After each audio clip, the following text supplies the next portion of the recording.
ত্রয়োদশ জাতীয় সংসদ নির্বাচনকে সামনে রেখে ভোলায় বাংলাদেশ জামায়াতে ইসলামীর দাড়িপাল্লা প্রতীকের প্রার্থী অধ্যাপক নজরুল ইসলাম আনুষ্ঠানিকভাবে তার নির্বাচনী প্রচারণা শুরু করেছেন।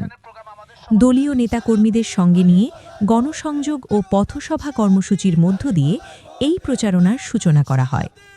এ সময় স্থানীয় জামায়াতের শীর্ষ নেতৃবৃন্দ সহ বিপুল সংখ্যক সমর্থক উপস্থিত ছিলেন।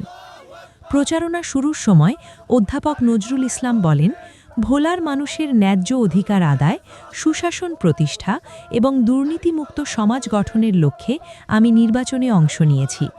জনগণের ভালোবাসা ও সমর্থন নিয়ে দাড়িপাল্লা প্রতীক বিজয়ী হবে বলে আমি আশাবাদী।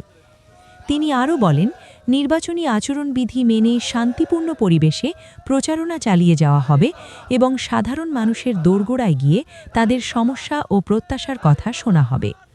এদিকে প্রচারণাকে কেন্দ্র করে এলাকা জুড়ে উৎসবমুখর পরিবেশ সৃষ্টি হয়েছে। দলীয় নেতাকর্মীরা দাড়িপাল্লা প্রতীকের পক্ষে স্লোগান ও লিফলেট বিতরণের মাধ্যমে ভোটারদের কাছে বার্তা পৌঁছে দেন।